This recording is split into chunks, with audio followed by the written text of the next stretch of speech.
Күрсез хөрмәтле тамашачылар, эфирда бөтен дөнья татарларының яшәешен, көн күрешен яктыртучы татарлар тапшыруы. Студияда мин Эльвира Хөснетдинова эшлим. Бүген безнең программада. Оренбург өлкәсе Сакмар районында фельдшер Александра Мөхәммәдияровага элмәтакта куелды. Халык теле белән әйтсәң, киндегә бию булып эшлә. Йөзләп кенә түгел, меңнәп бала аның кулы аша үтте шушы авылда. Томский өлкәсе Юртбалык авылы. Официально Юртбалык дип әйтелә. Без Акбалык авылы дибез. Менә рәттән торалар Батурин авылыннан безне Курбес диләр. Магнитогорскидан Кадими Нур Таһиров милләт сагында. Без югалырга тиеш түгел. Менә татар халкы. Менә шул ничектер мине этеп тора. Казакстандагы дуслык фестивале төрле милләт вәкилләрен җыйды. Дуслыкны, татулыкны, бердәмлекне саклап калу өчен шундый чыгалар күбрәк үткәрергә тиеш дип уйлыйм. Сакмар районында фельдшерга тәүге истәлек тактасы куелды. Бу авыл тарихында да әлегә беренче үрнәк. Татар Каргалысының амбулатория диварына 34 ел хезмәт иткән фельдшер-акушер Александра Мөхәммәдияровага элмәтакта урнаштырдылар. Аның исемен якташлары рәхмәт йөзеннән шулай мәңгеләштерә. 1942 елда Соф татар авылына эшкә җибәрелгән кыз өчен сала аның гомерлек яшәү урынына әверелә. Кияүгә чыга, тормыш иптәше белән 3 кыз үстерәләр. Җирле татарларның яхшы гамәлләре хакында Оренбург өлкәсеннән Фирүзә Әбсәләмова. أعوذ بالله من الشيطان الرجيم بسم الله الرحمن الرحيم. Александра Максимовна Мөхәммәдияровага истәлек тактасында май айында, ханымның туган айында урнаштырдылар. Авыл халкы аны гади генә үз итеп Шурапай дип йөртә. Сугыш вакытында татар авылына эшкә җибәрелгән рус милләтеннән булган кыз алдында тел киртәсе барлыкка килә. Авыл халкы рус телен белми, ә ак халатлы туташ татар телен.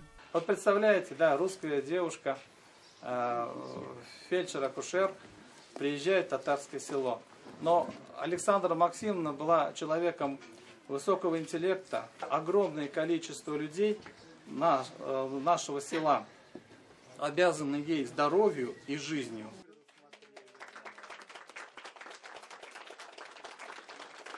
Шурапай, диюгә минем күз алдыма аның матур көлеп, шул хәтле ягымлы тавышы күз алдыма килә. Нәрсәләр генә эшләмәде, действительно фронтовикларны выхаживать итү. Яшь әниләргә патронаж, аларны ничек дөрес ухаживать итәргә балаларны. Человек русский с татарской душой булып бетте. И каким-то образом шул хәтле быстро, тиз нитте татарча өйрәнде. Ул вакытта поликлиникада, хастаханәдә иске биналарда урнаша. Эш хастаханә бүлмәләре шулай ук бик гади. Фельдшер 5 чакрымга сузылган авыл юлларын җәяү үтә. Менә ул Александра Максимовнаның эш чемоданы. Әниләрен авыру янына чакырганда, аны кызлары да еш күтәреп бара. Акт буенча әнигә бирелгән булган президентның тревожный чемоданы кебек чемоданчик. Шушы чемодан иче тулы кирәк әйберләре менә шушы списка буенча. Хезмәт ветераны, авыл район советы депутаты, фельдшер-акушерның намуслы хезмәте өчен тапшырылган медальләре, мактау кагазлары, бүләкләре күп санлы. Әнигә трудовой книжка ачыла. Ул книжкада бер генә язу. Шкалына фельдшер-акушер булып, Каргалы авылында һәм 1 январь 76 елны пенсияга китә. Телне өйрәнү өчен ул халык белән күп аралаша. Нәтиҗәдә рус милләтеннән булган кыз татар телендә яхшы сөйләшергә өйрәнә. 1946 елда Мәхмүд белән Александра өйләнешәләр. Аларның 3 кызлары туа: Илмира, Галия һәм Әлфия. Өчесе дә укытучы һөнәрен сайлый. Мөхәммәдияровлар нәселе 9 буынны тасвирлаган шәҗәрә булдырган. Мәхмүд, Наҗия, Фатих балалары имнәү безнең төп балалар гаилә.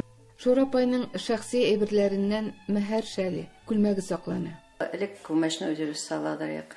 Күмәч әзер, камыр әзер, табага әвәләп саларга кирәк. Шул вакытта килеп шагылтаттылар, вазифка чакырдылар. Әни бөтен әйберне ташлады да китте. Эше важнее. кешегә булышырга кирәк. Без әти белән күмәч сала башладык.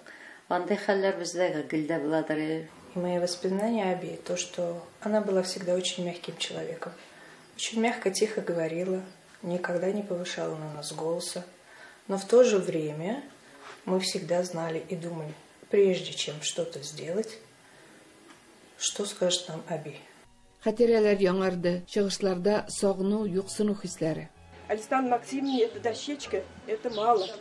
Ей нужно поставить бюст прямо при входе в Каргалу, потому что она обязана всем нашим односельчанам. Она была как ангел-хранитель нашим каргалинцам. Во время войны она начала работать, не было дров. Вот они с санитаркой ночью в 3 часа ходили через Сакмару по льду, рубили эти дрова, на себе таскали, потом это все кипятили шприцы. Устаз истәлегенә карата әйтелгән җылы сүзләр, тәкъдимнәр күп булды. Александра Максимовнаның урамын ясалар икән, исемен бирсәләр икән. Иң әйбәт бюстларга, доскаларга караганда Халык теле белән әйтсәң, кендек әби булып эшлә. И меңнәп, йөзләп кенә түгел, меңнәп бала аның кулы аша үтте шушы авылда. Бу бик уникаль случай. Безнең Сакмар районында истәлек тактасы именно медикка куелган. Әлеге гамәл авыл депутатлары ярдәме белән башкарыла.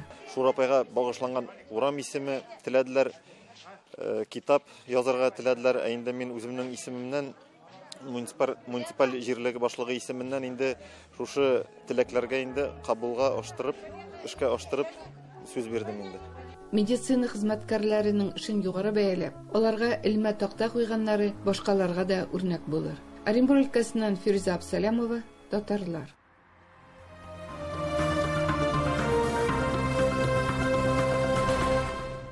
Әлеге авыл турында үз язмаларында әлем 1721 елда ук алман сәяхәтчесе Мессер Шмидт искә ала. Йорт Акбалык исеме Акбалык йорты дип тәрҗемә ителә. Шуннан да авылда балык тутарга бик яраталар. Шулай ук атлар үрчетәләр, җиләк-җимеш, ирбет шикләвеге җыялар. Тирә-як авылларда акбалыклылар турында алар чын ватанпәрвәрләр диләр. Нигә шулай? Безнең хәбәрчеләр ачыклады. Природа края, юрт Акбалык, это такой маленький мирок, в котором есть все. Они дружная семья, они вышли гулять, например, к нам на школьную площадку, школьная площадка нарисована. Тут они собрались купаться, например, на реку Уень, приехали, например, вечером увидели заход солнца, вдохновились, они запомнили, что они видят. И вот они изображают, отображают на своих работах. Топонимиканы кеше тормышының географиясы дип атыйлар бу өлкә белгечләре. Җирле мәктәп директоры Виллер Бәүлетов тарихчы туган якны өйрәнү юнәлешенә фидакарларча караш хасаңа. Акбалыкның 2 исеме. Официально Йорт Акбалык дип әйтелә. Без Акбалык авылы дибез. Менә рәттән торалар Батурин авылыннан безне Күрбес диләр. Шуңа күрә элекелектән авылның исеме булган икеле Акбалык та Күрбес дигән. Бу булай булып чыга. Безнең урман эчендә алар кышлаганнар. То есть Акбалык ул урман авылы. Күрбес дигән авыл аларның ул яйгы чыгышлары Об буенда яшәгәннәр. Анда и су буе, и балыкларга була, атлар була үрчетергә. Инде кышлыкка алар кергәннәр урман эченә. Шулай булып чыга Умар дигән авылда. Аның рәттән Кашланское бор, тоже кышламлык инде. Кышлаганнар алар шул урманда, яйын чыкканнар тоже Об буена. Хәзерге Умар авылы ул алар торалар Об буенда. Мондый көймәләр элек һәр йорт янында иде ди Виллер Рафик улы. Бүген хуҗалык тормышында терлекчелек өстенлек итә. Бу йортны бизәгән тәгәрмәч атларга булган хөрмәт символы. Безнең авылда булып чыга шулай, что уникаль ремесло. Без аны кимә дибез, кемәме, лодка давленкалар. Янки агачыннан, урысча витла, ива белая дигәннән. Менә мин узгардым кышын участвовать иттем международный конференцияларда мастеров-лодочников. И алар белән сөйләшкәндә, алар тоже как бы доказывают, что только безнең Акбалыкта калган мастер. Конференция үткәрелде ВКС, ЗУМ аша, ученыйлар, археологлар, доктора наук, путешественниклар. Мен аңладым, что безнең менә бу кемеләр бик тә уникальныйлар. Акбалыкта пандемия вакытында балалар әтиәниләренә психологик яктан ярдәм итеп мәгълүмат форматында бүләкләр әзерләгәннәр. Бу юнәлештә дә аларга Юртачок Курчак театрында алган күнекмәләр ярдәм итте, ди Земфира апалары.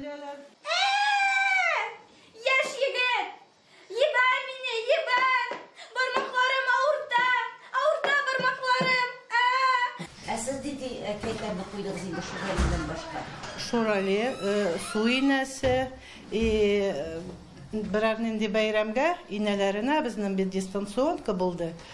Балалар бәләкәй генә кисәк, бәләкәй спектакльләр инәләренә күрсәтеп тордылар. Безнең бүтән куклалар бу бар, бәләкәй генә спектакльләр алар кукланы күрсәттеләр. Укытабыз урыс телендә, но татар теле безнең 1 сәгать каждый бер класста тоже укытыла. Татар телен укыта Кирасирова Гөлфия. Апаларының эшен балалар икеләнеп тормыйча күрсәтеп бирделәр. Алар алдылар 2 телефон и утырганар. Идан ишеләшәләр. Телефондан. Да. Ашхана Оксана апаларының хуҗалыгы. Ул балаларның яраткан ашамлыкларын гына әзерләргә тырыша. Эшем нравится, так как балалар яраталар үземне. Жаловаться юг, нравится все. А сама мать 3 детей, выросла в деревне, Юртак-Балыки.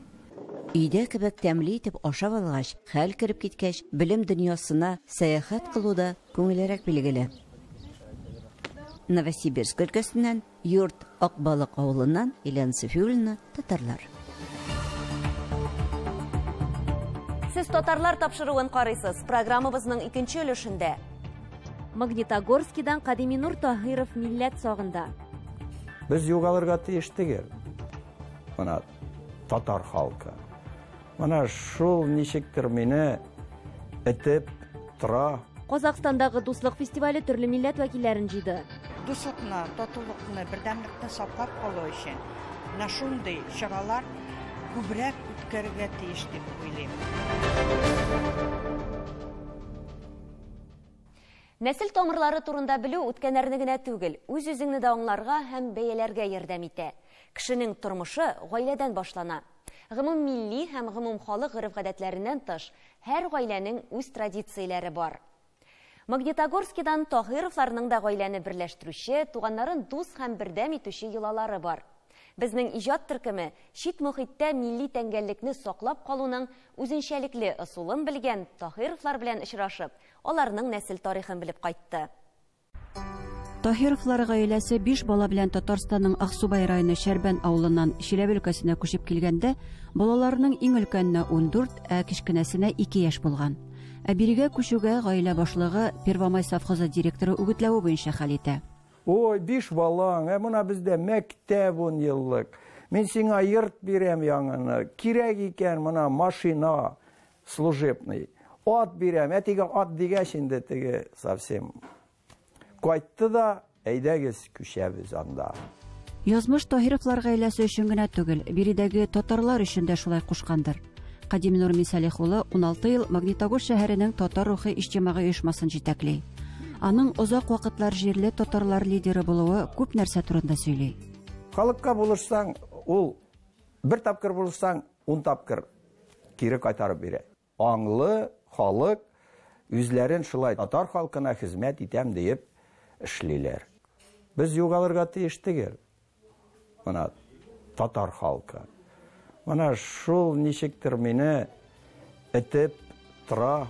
Әлбәттә, ул иҗтимагый эшчәнлек белән генә шөгыльләнми. Магнитогорскның күп кенә татарлары кебек үк эшмәкәрлек эшчәнлеге алып бара. Шәһәрдә азык-төлек кибетләре бар. Моннан тыш 40 гектарда бодай үстерә, атлар һәм сарыклар тота. Үз эше өчен дә, тынгысыз җәмгыять эше өчен дә өлгөрергә кирәк. ул моңа балачактан ук күнеккән. Әти янында мин гел ат янында йөрдем инде аның белән, гел аның эшендә бөтен тирлек арасында эшләп булышып, әле бит үзебез дә күп тирлек тота идек. Мин 7нче класстан уже сыер сава идем. Хезмәт сөючәнлек балачактан ук барлык башлангычларында да уңышның нигезе булып тора. Безнең бабайның әтисе ул күперләр, юллар салдырган, ремонтлаган, бик ответственный кеше булган инде. Борынгы бер инструмент бар. Ул җеп тартып. Җеп тигез, горизонт буенча да тигезлеген карап, мына ул татарча шалка дип аталган. И бабай мына андагы эшләгән кешеләрнең зыкысына тигәндер, бабайга шалка исеме кушканнар. Шуннан безнең кушамат, шалка кушаматы. Безне мына авылга кайтсаң, тирә янда шалка дисәң, безне беләләр. Үз тамырларыңны белү, үткәннәрне аңларга, киләчәгеңне билгеләргә ярдәм итә. Кадиминур Мисалих улы бабасының нәсел тарихы турында хикәяләрен күп тыңлаган. Әтиемнең бабасы патша заманында рекрут булган. 25 ел патшага служить иткән, 4 малай булганнар, 4 малайдан берсен сайлап алганнар. Ул заманда булган бит инде христианство, шул не. Анарга әйткәне, әгәр динегезне үзгәртсәгез, кала. Минем бабайның бабасы әйткән, әгәр Алла кушса, исән кайтыр. 25 ел. Бу минем әнинең әтисе Нәҗибулла и әби Рәвия исемле. Бик әйбәт карчык иде инде. Нәҗибулла бабасы сугышның беренче көннәреннән үк фронтка китә һәм җиңү белән кайта. Әмма сугыш кырларында алган яралар аңа яшәргә ирек бирми. Әбие 4 баласын ялгыз гына тәрбияләгән. Бөтен кызлары да, әниләр дә бик шундый рухлы, бик хваткилар иделәр моны. Моны кая гына эшләсәләр дә, бөтен җирдә моны алардан белмим, иратта белгерә алмый иде алар эшләгән җирдә. Апалы сеңелле Гөлсинә, Илсөя, Гөлнур да милләтнең киләчәге өчен актив эш алып баралар. Гөлсинә үзе яшәгән Агап районының Первомай бистәсендә милли бәйрәмнәр үткәрә, авылдашларына ана теле дәресләре бирә, балаларны татар мәдәниятенә җәлеп итә. Илсөя белән Гөлнур Магнитогорскида оештырылган бер милли чаралардан читтә калмый. Татар телен нәрсәгә без мин хәтеремдә тотам, потому что безнең белән әзи сөйләшә. Чит мөхиттә туган телне саклау бурычы бары тик гаиләгә генә йөкләнә. Гөлнурның кызы Идел туганнары арасында күргәннәрен үз мәктәбендә пропагандалый икән. И туган тел, и матур тел, әткәм әнкемнең теле. Дөньяда күп нәрсә белдем, син туган тел аркылы. Таһировларның гаилә традициясе бар. Ел сайын Курбан бәйрәмендә балалары, оныклары белән бергә табигатькә баралар. Курбан итен шул сарыкнаннары алып барабыз, анда ясыйбыз учаклар, казаннар асабыз инде. И вот бөтене безгә шунда пешереп, көнне буе шунда бәйрәм ясыйбыз, елга буе. Анда дугалар укып, кырда менә шулай. Әзинең тавышы бик матур, бик күп ул белә, Аллага шөкер, бик яхшы укый. Без беләбез, кашан безнең ураза тотына, кашан бетә. Ашка гел чакыра, без шулай инде җыенабыз. Кадиминур Таһиров йортын 1990 елларда үз проекты, үз куллары белән элеккеге әби йорты нигезендә төзегән. Хәзер ул барлык туганнары һәм аларның балалары өчен дә гаилә бәйрәмнәренә җыелу урыны булып тора. Хатыны Алина белән алар шулай берләштерәләр туганнарын. Как говорится, наша родина — это вот наш круг, наша семья, для которых мне, например, больше вот это все важно для меня, чтобы у меня было в доме все тихо, спокойно, мирно, дружно. Никто не болел, все мои близкие были со мной. Для меня важна семья, свои корни, свое понимание в этой жизни, свое место. Заниматься любимым делом, нужным делом, полезным делом. И быть примером для своих детей. Я очень рада, что попала в эту семью. Я люблю эту семью. Для меня они как папа и мама, вторые уже. Так что я очень рада. Нәсел дәвамчысы Ильяс һәм аның хатыны да тормышта иң мөһиме гаилә. Аның аша балаларда туган милләт өчен горурлык хисе тәрбияләргә мөмкин икәнлеген яхшы аңлыйлар. Магнитогорстан Гөлдар Хафизова, Татарлар.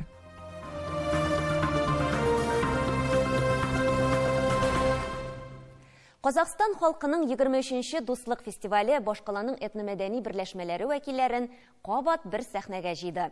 Концерт программасында төрле милләтләрнең халык җырлары һәм биюләре, билгеле инде татар көйләре дә яңгырады.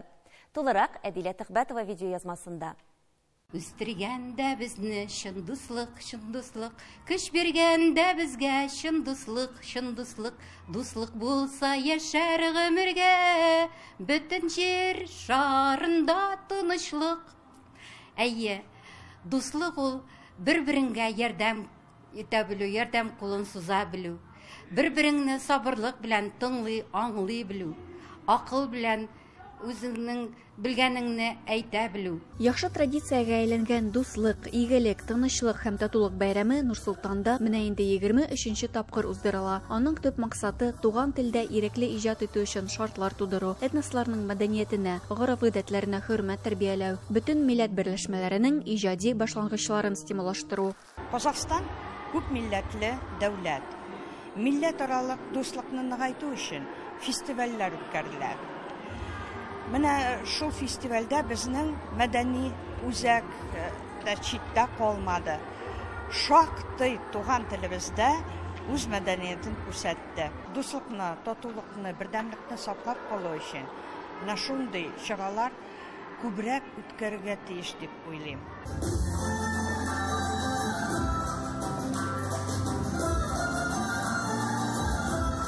Быел бер сәхнәдә башкаланың Казакстан халкы ассамблеясының этномәдәни берләшмәләренең 19 иҗат коллективы чыгыш ясады. Фестиваль катнашучылар сүзләренә караганда, бүгенге чара Казакстан халкы ассамблеясының дустанә иҗади мирасының кечкенә генә өлеше, әмма ул халыкларның үзенчәлеген һәм үз тамырларын саклап калу эшендә бик мөһим.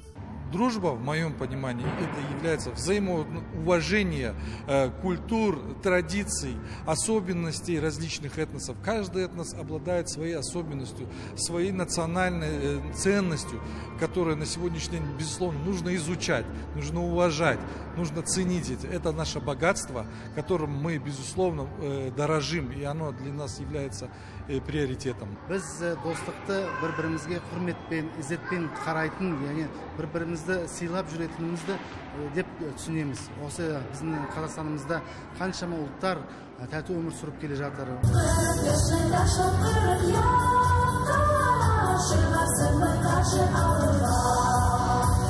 Нурсултанда татарлар иң актив үзәкләрнең берсе булып тора. Берләшмәдә яшьләр белән эшләүгә дә зур игътибар бирелә. Бу уңайдан бөтен чыгышларда балалар һәм яшьләр ансамбльләрдә бик актив катнаша. Үзәкнең иҗат коллективларының хәтта үз иҗат сөючеләре дә бар. Отрадно было услышать родные мотивы татарских национальных песен, чеченских, ингушских. Это прекрасно, то, что в Казахстане сохраняют традиции тех народов, которые проживают и в нашей большой стране.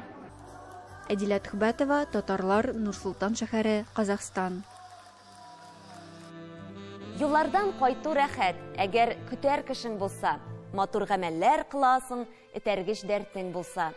Бәхетле итеп яшисең, әгәр канәгать булсаң. Исәнлек, иминлек сезгә, сау булыгыз.